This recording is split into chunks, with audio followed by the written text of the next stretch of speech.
Hello sir, नमस्कार. मी श्री हेमराज मेश्राम, आपलं स्वागत आहे. आज आपण पाहणार आहोत की 2017-18 या चालू वर्षापासून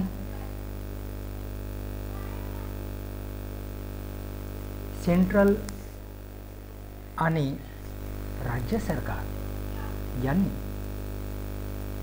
विविध शिष्यवृत्ती व योजनांचा लाभ घेण्याकरिता एक नव्यानं संपूर्ण योजनांचं, संपूर्ण शिष्यवृत्तींचं केंद्रीकरण करून एक पोर्टल तयार केलंय आणि त्याला आपण म्हणतोय की DBT हे केंद्र सरकारचं आहे आणि हे महाराष्ट्र सरकारचं DBT आणि इथं DBT स्कॉलरशिप या नावानं लिंक आहे. DBT डायरेक्ट बेनिफिट ट्रान्सफर या पोर्टलवर सर्वांनाच किंबहुना विद्यार्थ्यांना रजिस्ट्रेशन करणं आवश्यक आहे. चला, आज आपण पाहणार आहोत की रजिस्ट्रेशन किंवा नोंदणी कशी करावी आणि हा विषय घेऊन मी आपणासमोर प्रस्तुत होत आहे आणि DBT स्कॉलरशिप याच्यावरती मी क्लिक करून समोर चालतो. हे DBT या पोर्टलचं डॅशबोर्ड ओपन झालंय. याच्यामध्ये बघा, तुम्ही जर इथं बघितले तर इथं ई स्कॉलरशिप, निवृत्तीवेतन, शेतकरी, आपत्ती व्यवस्थापन हे अनेक इथं लिंक दिसून राहिले. बरोबर आहे. याचा अर्थ काय? ही सर्वांसाठी आवश्यक आहे. हे सर्वांसाठी नोंदणी आवश्यक आहे आणि मला असं वाटते की या माध्यमातून सर्वांना आपल्या योजनेचे अर्ज सादर करायचे. जसं हे बघा, इथं निरंक आहे, पण मी इथं ई शिष्यवृत्तीवरती क्लिक केल्यानंतर बघा इथं पूर्व मॅट्रिक आणि मॅट्रिकोत्तर असे दोन ऑप्शन तयार झालेले आहेत. आणि पूर्व मॅट्रिकमध्ये इथं 1 ते 10वी पर्यंतचे ज्या योजना आहेत, ज्या स्कॉलरशिप आहेत, त्या पूर्ण स्कॉलरशिप इथं आपल्याला पाहायला मिळतील. आणि इथं मॅट्रिकोत्तरवर क्लिक केलं तर इथं 10 म्हणजे 11वी पासून तर समोरचं ज्या विद्यार्थ्यांना जे आवश्यक ज्या स्कॉलरशिप आहेत त्या इथं तुम्हाला पाहायला मिळतील. ठीक आहे. लॉगिन हे ह्या पेजवरती बघा, जर पाहिलं तर इथं नवीन नोंदणी आहे, तिथं मी क्लिक करतोय आणि समोर जातोय. नवीन नोंदणीवरती मी क्लिक केलंय आणि समोर. आता बघा, जिथं आपल्याला काम करायचं आहे ते पेज ओपन झालंय. तुमच्या एक लक्षात आलं असेल की इथं 4 टप्पे दिलेले आहेत. बरोबर आहे. 4 स्टेप दिलेले आहेत. आधार उपलब्धता, आधार प्रमाणीकरण आणि नोंदणी तपशील आणि वापरकर्ता नोंदणी. म्हणजे आपल्याला 4 टप्प्यामधून ही नोंदणी पूर्ण करायची आहे. ठीक आहे. आता बघा, आपल्याकडे आधार आहे. प्रश्न आहे, आपल्याकडे आधार आहे, होय नाही? याचा अर्थ काय? याचा अर्थ आपल्याला रजिस्ट्रेशन 2 प्रकारे करता येईल. एक तर आधार रजिस्ट्रेशन, म्हणजे आधारला मोबाईलने अटॅच संलग्न झालेले आहे अशा व्यक्तींना आधार रजिस्ट्रेशन करता येईल. परंतु काही व्यक्तींकडे आधार आहे परंतु मोबाईल नंबर अटॅच नाही किंवा संलग्न नाही, किंवा काही व्यक्तींकडे आधारच नाही. अशा व्यक्तींकरता, अशा विद्यार्थ्यांकरता आपल्याला नॉन आधार रजिस्ट्रेशन करता येईल. तसं पाहिलं तर जवळपास 80-90% विद्यार्थ्यांकडे आधार आहे परंतु त्या आधारला मोबाईल नंबर अटॅच नाही किंवा आधार सेतू केंद्र जवळपास नाही, विशेषतः ग्रामीण विभागात शिकणाऱ्या विद्यार्थ्यांसाठी। बरं असो, आज आपण पाहणार आहोत की ज्ञान आधार रजिस्ट्रेशन म्हणजे नोंदणी कसं करायचं ते बघणार आहोत। तर बघा, याच्यामध्ये आपल्याकडे आधार आहे, मी नाही या ठिकाणी क्लिक केलंय, पुन्हा हे सूचना आलेली आहे, पुन्हा ही सूचना आलेली आहे, सूचना वाचन करा, पुन्हा मी नाही वरती क्लिक करतोय आणि समोर जातो। हे बघा, याच्यामध्ये आधार सेंटर विषयी हे लॉगिन आहे, ठीक आहे। मी पुन्हा न्यू रजिस्ट्रेशन वरती क्लिक करतोय आणि समोर जातो। पुन्हा इथं युजर रजिस्ट्रेशन आहे, बरोबर आहे। आणि याच्यामध्ये मोबाईल नंबर, जनरेट OTP अशा पद्धतीचं ईमेल ID वगैरे सगळं इथं आहे, परंतु आपल्याला मोबाईलनं रजिस्ट्रेशन करायचं नाही आहे, आधार करायचं आहे। म्हणून मी काय करतो, सबमिट या बटनवरती क्लिक करतो। मी काहीही माहिती न भरता सबमिट या बटनवरती क्लिक करतो। चला पाहूया काय होतंय। ओके, आता मी होम या पेजवरती जातोय, ठीक आहे। होम या पेजवरती गेलोय वापस, आणि पुन्हा मी सुरू ठेवा या बटनवरती क्लिक करतोय। क्लिक केल्यानंतर बघा, पहिली स्टेज आपण केलेली आधार उपलब्धता, दुसऱ्या स्टेज आपण प्रमाणीकरण केलेलं नाही, कारण आपण आधार रजिस्ट्रेशन, आधारचा वापर करून रजिस्ट्रेशन केलेलं नाही आहे, ज्ञान आधार केलेला आहे, म्हणजे आपल्याला आधार प्रमाणीकरण नापासून सूट मिळालेली आहे असं समजूया। आणि दुसरा मुद्दा आपला नोंदणी तपशील आलेला आहे, ठीक आहे। आता नोंदणी तपशील आलेला आहे, याच्यामध्ये आपली संपूर्ण माहिती भरायची आहे, एवढी मोठी माहिती भरायची आहे। प्रश्न असा निर्माण होतो, आपल्याला रजिस्ट्रेशन करायचं आहे आणि एवढी माहिती भरायची काय गरज आहे, बरोबर आहे। तर सर बघा, ही निव्वळ नोंदणी नसून ही एक आपली स्वतंत्र अशी प्रोफाईल आहे।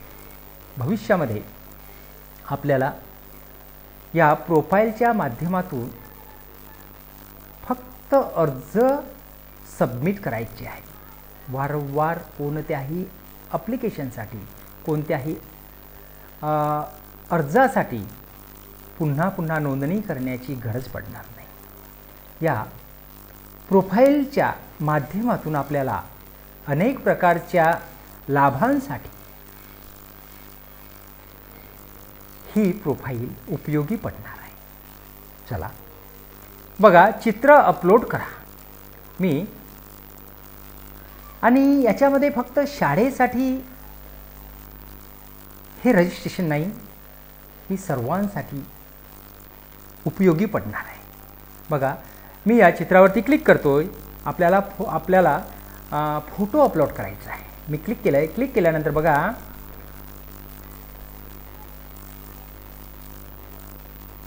ह्या फोटोवरती डबल क्लिक करा किंवा एकदा क्लिक केल्यानंतर ओपन याच्यावरती क्लिक करू शकता। डबल क्लिक करतोय आणि बघा, केल्यानंतर फोटो इथं अपलोड झालेला आहे।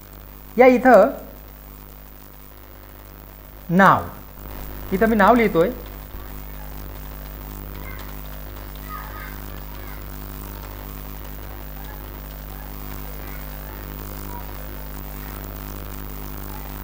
हे काळजीपूर्वक तुम्हाला लिहायचं आहे।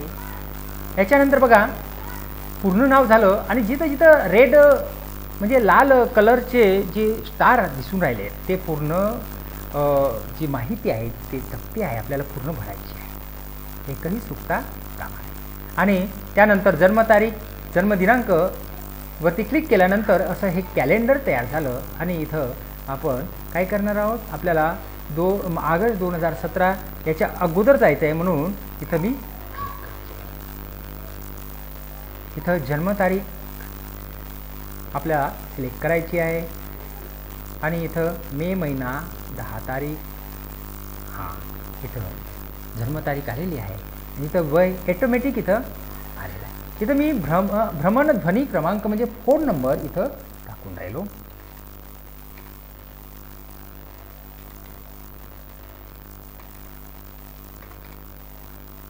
ईमेल आय डी,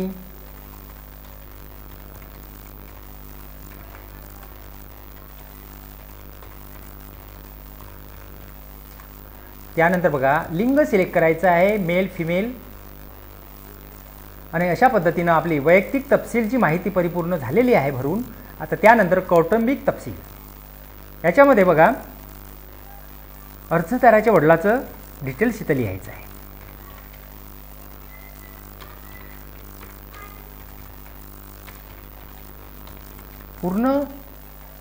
संपूर्ण नाव लिहा, आईचं सुद्धा संपूर्ण नाव लिहा.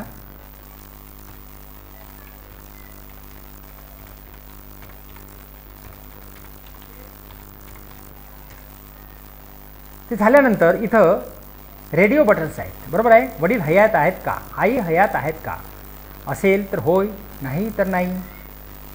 मी होय या बटनवरती क्लिक करतोय आणि अशा पद्धतीनं कौटुंबिक तपशिलाचा सुद्धा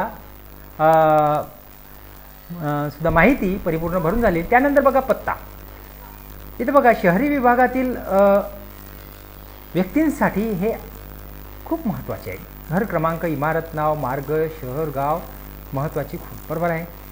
आता बघा आम्ही सध्या ग्रामीण एरियामध्ये राहत आहोत, तर इथं मी गावाचं नाव लिहितोय. महत्त्वाचं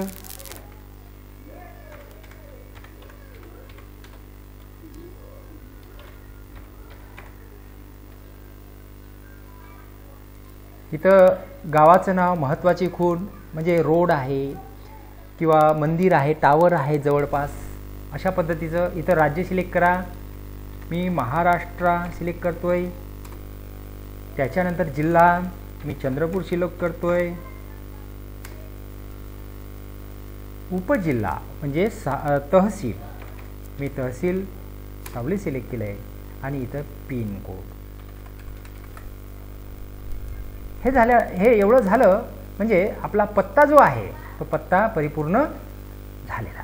आता दुसरा बघा पत्रव्यवहार पत्ता, हा निवासाचा पत्ता आहे, तो असेल. परंतु आपल्याला असं वाटलं की आपला जो कायमचा पत्ता आहे, जिथं आपल्याला पत्रव्यवहाराचा पत्ता आवश्यक आहे, अशा ठिकाणी आपल्याला जर वाटलं तर इथं तुम्ही लिहू शकता. मला लिहायचं नाही आहे कारण माझा निवासाचा आणि पत्रव्यवहाराचा जो पत्ता आहे तो एकच आहे, म्हणून मी या जे चौकट आहे याच्यावरती मी क्लिक करतोय. क्लिक केल्यानंतर बघा इथं काय होतंय की इथं वर जो पत्ता मी लिहिला होता तो ऑटोमॅटिकली इथं आलेला आहे.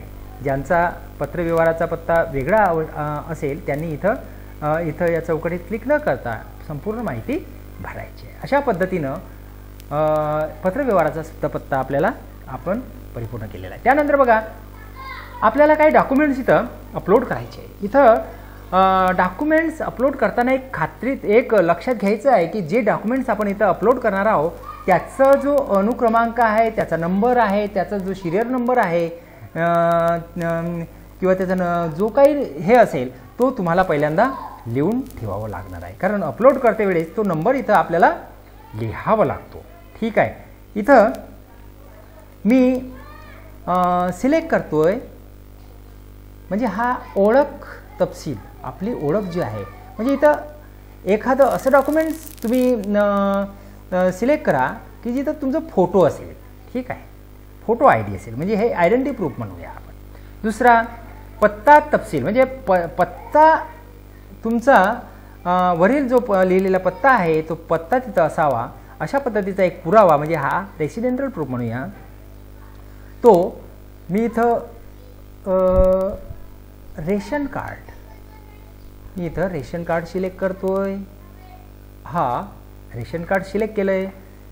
पुन्हा जन्म तपशील पुरावा, जन्म तपशील जिथं जन्मतारीख आहे किंवा प्लेस ऑफ बर्थ जिथं जन्मस्थळ लिहिलेलं आहे असा एखादा पुरावा इथं तुम्हाला हे करता येईल. इथं मी स्कूल लिव्हिंग सर्टिफिकेट आहे ते मी सिलेक्ट केलं आहे. त्याच्यानंतर बघा संबंध पुरावा, म्हणजे त्या वडिलाशी, त्या मुलाचं किंवा अर्जदाराचं त्या पालकाशी असा संबंध असलेला एखादा पुरावा तुम्हाला सिलेक्ट करायचा आहे. या ठिकाणी मी एखादं डोमेशियल वगैरे जे सर्टिफिकेट आहे ते मी इथं बघा any other central state government issues म्हणजे असं डॉक्युमेंट्स आहे ते मी इथं सिलेक्ट केलं आहे. ठीक आहे. आता सिलेक्ट केल्यानंतर बघा या ठिकाणी आपण जे डॉक्युमेंट सिलेक्ट केलं आहे ते आपल्याला इथं काय करायचं आहे, अपलोड करायचं आहे. आणि बघा अपलोड करताना एक तुम्हाला काळजी घ्यावं लागणार आहे की ते डॉक्युमेंट्स अगोदरच तुम्हाला रिसाईज करून घेणं आवश्यक आहे. 256 KB पेक्षा जास्त नको. 256 KB जे पेक्षा जास्त असेल तर ते डॉक्युमेंट्स अपलोड होणार नाही. ठीक आहे. ह्या सगळ्या गोष्टी अगोदरच तुम्हाला फॉर्म भरायच्या अगोदरच तुम्हाला क्लिअर करणं आवश्यक आहे. आपण बघणार आहोत की मी यानंतर सुद्धा मी एखादी पोस्ट टाकेन की रिसाईज डॉक्युमेंट्स रिसाईज कसं करायचं. ठीक आहे. टाकूया आपण. तर बघा मी इथं अपलोड करेन. तर इथं बघा सीधा पत्रिका किंवा रेशन कार्ड बघा इथं हे आलेलं आहे आणि ते आपल्याला सिलेक्ट करायचं आहे. ठीक आहे. चला याच्यावरती मी क्लिक करतोय.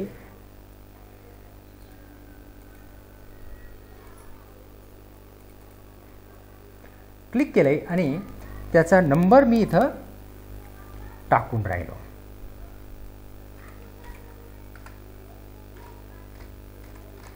नंबर टाकलंय म्हणजे हे जे डॉक्युमेंट्स मी इथं क्लिक केल्यानंतर हे जे अपलोड केल्यानंतर त्या डॉक्युमेंटचा जो सिरियल नंबर आहे, त्यात सर्टिफिकेट नंबर आहे तो इथं आपल्याला लिहायचा आहे. ठीक आहे. त्यानंतर बघा जे सर्टिफिकेट जे मान्यताप्राप्त शैक्षणिक संस्थेमध्ये जारी केलेले म्हणजेच काय टीसी आपण इथं टीसी इथं लिहिलेली होती बरोबर आहे, ते आपल्याला इथं अपलोड करायचं. मी ह्या डॉक्युमेंट्स जे शैक्षणिक डॉक्युमेंट्स आहे मी ते अपलोड केलेलं आहे. त्याचा नंबर इथं मी टाकून राहिलो. जे कार्ड क्रमांक अशा पद्धतीचं जे आहे तिथं मी नंबर टाकलेला आहे. त्यानंतर बघा कोणत्याही अन्य केंद्र राज्य सरकारने जारी केलेले कुटुंब पात्रता दस्तऐवज. ठीक आहे. याच्यामध्ये मी ते सुद्धा प्रमाणपत्र इथं चूज फाईल याच्यावरती क्लिक अपलोड केलं आहे. अपलोड केल्यानंतर ते नंबर इथं मी टाकलेला आहे. त्याच्याने बघा SSC पुस्तक प्रमाणपत्र. ठीक आहे. हे सुद्धा आपण इथं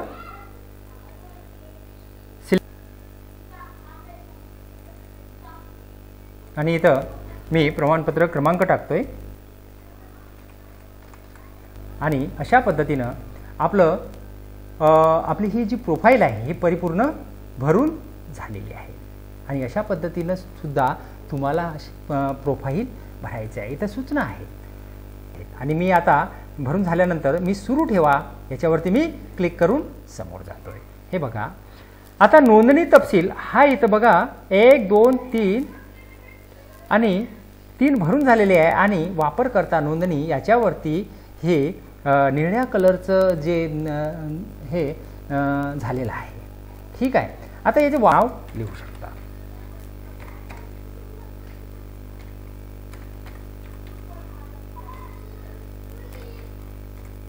आणि त्यानंतर आपल्याला पासवर्ड बघा पहिलं अक्षर हे तुम्ही कॅपिटल ठेवायचं आहे.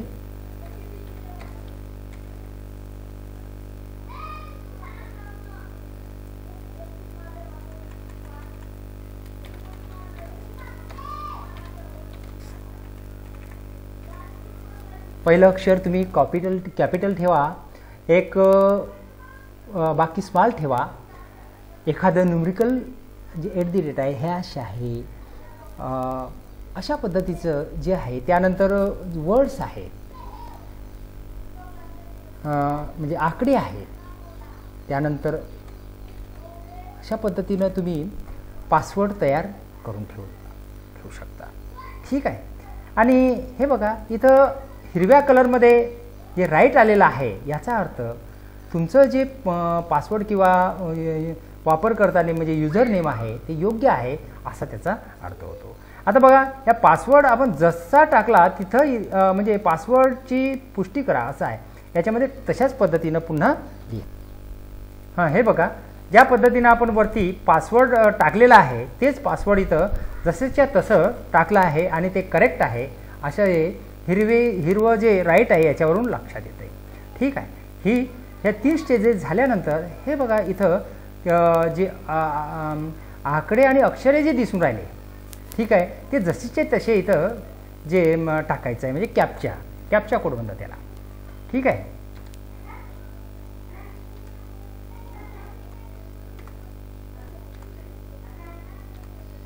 आणि हे झाल्यानंतर हे झालं की आपल्याला ह्या नोंदणी याच्यावरती क्लिक करून समोर जायचं आहे. नोंदणी याच्यावरती क्लिक करून समोर. हे बघा, मॅसेज आलाय mahadbt.government in says profile created successfully. आणि असं मॅसेज आल्यानंतर इथं ओके आहे. ओके या बटनवरती मी क्लिक करतोय. क्लिक केलंय. क्लिक केल्यानंतर बघा, आता आपलं जे मुख्य पृष्ठ आहे ते ओपन झालं आणि आपण लॉग इन करण्यासाठी आपण सज्ज झालो आहोत. आपण लॉग इन कसं करायचं हे तर नंतर बघणारच आहोत. तर बघा सर, हे रजिस्ट्रेशन आपणाला अशा पद्धतीनं करायचं आहे. माझं या व्हिडिओला सर सबस्क्राईब आणि लाईक करून मला उपकृत करावे.